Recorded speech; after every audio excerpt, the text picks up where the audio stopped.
Today is Friday of April 3rd, 2026. I just read some of the pages of Miss Lazar is Bizarre. It's one of the books of series My Weird School series, and I think it's a wonderful book. You know, it's not that many pages, you know, not that hard expressions, you know, no complex grammatical structures. Then it's a kid's kind of diary, so it's easy to understand. Then I read this book with the method of cumulative repetition. Cumulative repetition is you are reading books like this, and page 1 and 1, 2, and 1, 2, 3, and 1, 2, 3, 4. It's whenever you add up, if you go further down to the next page, you're supposed to go back to the beginning again. So you read 1, 2, 1, 2, 3, 1, 2, 3, 4, 1, 2, 3, 4, 5, like this. It's a cumulative repetition. Has no name. Had no name until I named it snowballing. So I think snowballing is a perfect term, you know, word for this kind of technique, because snowballing, when you roll the snowball, it accumulates layers and layers or layers again, but at the same time you add up the new layer. So when you read the same pages over and over again, you add up new page at the same time. So it's basically the same meaning.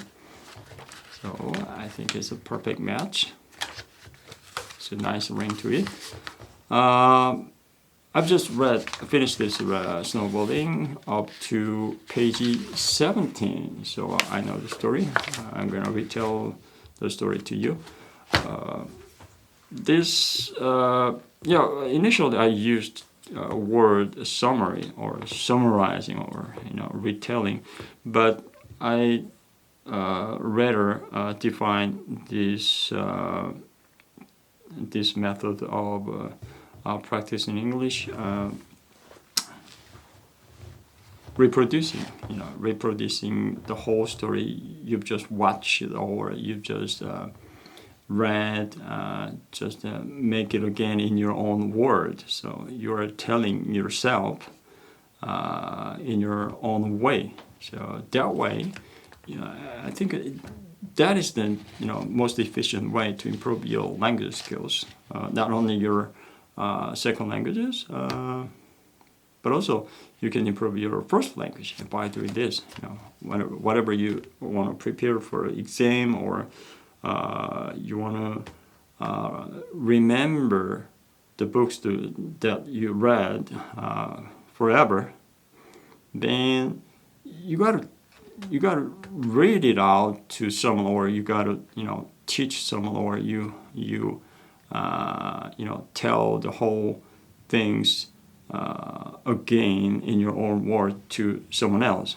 And the best person, you know, most convenient way to deliver this, you know, doing this kind of practice is, you know, telling yourself. You know, you talk to yourself in the mirror, or with these technologies, you know, you can talk to yourself in the camera, you know, to the lens like this. I can talk to myself through the lens. You know, you have phones, you have, you know, cameras, you have, you know, everything is nowadays it's cheap and very convenient. So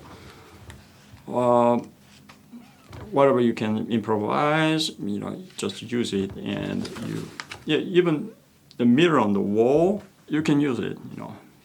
You can talk to us. But the recording, what you are talking, is most important thing when it comes to retelling and reproducing the story that you have just read, because it is official. You can talk to wall. You can talk to the void. You can talk to space. You can talk to window, but it is void. It's one time, but when you try to record this, it becomes official. It becomes something else. You can watch it again, or you can listen to your own voice again. So I think it's one of the best way to improve your language skills. Anyway, the chapter 1 was bathroom emergency, and his name is AJ, and AJ hates school. He doesn't like to go to school.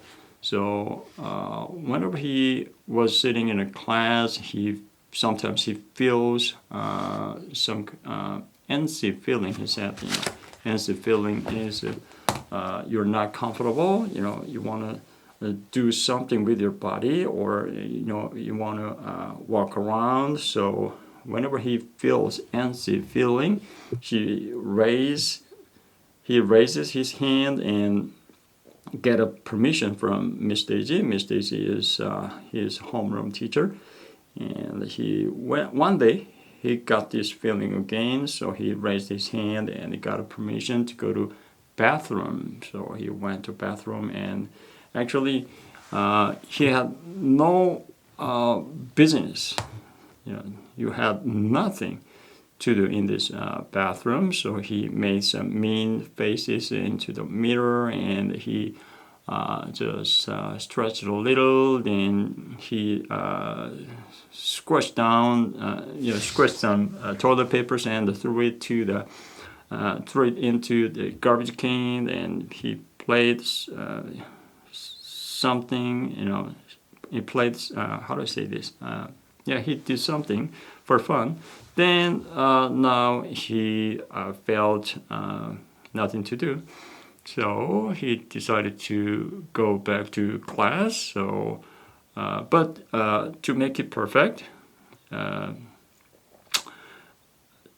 to make it perfect sense, he used the toilet. So he decided to flush down one of the toilets.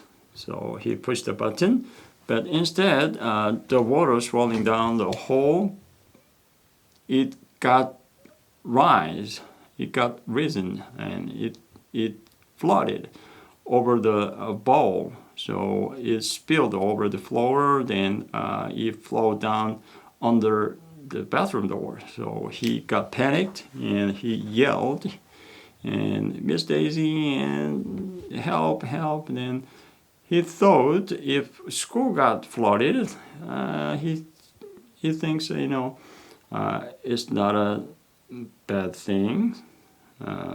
Actually, it is a good thing, because if your school is flooded with water, then you got to go home. Then that's what AJ wanted, and even Mr. Clutch, principal of the school, came running out and checked the sized up the situation. Then he called Miss Lazar through walkie-talkie, and Miss Lazar came up to the boys' room on her electric scooter. Then she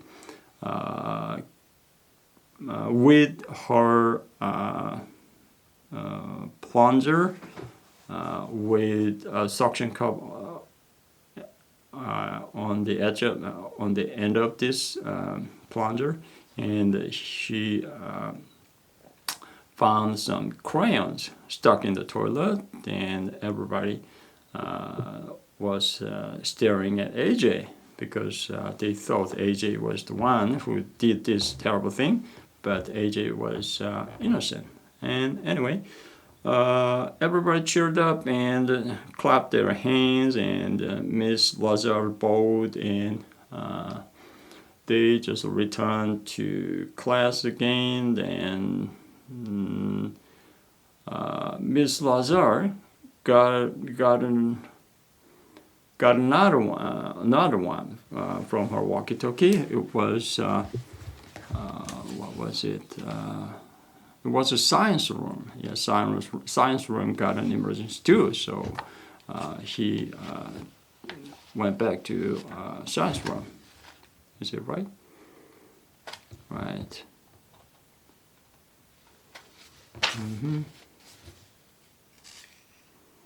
Then chapter 3, the greatest idea of the history of the world.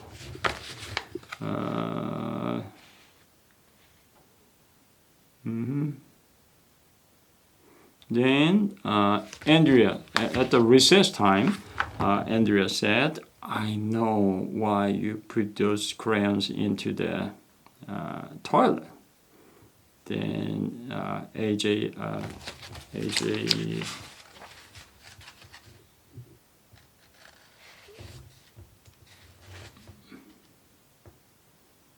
said, "What is her problem? Why can't a toilet bowl fall on her head?" Yeah, he hates Andrea because she's smart. Okay, that's what the story should be so far.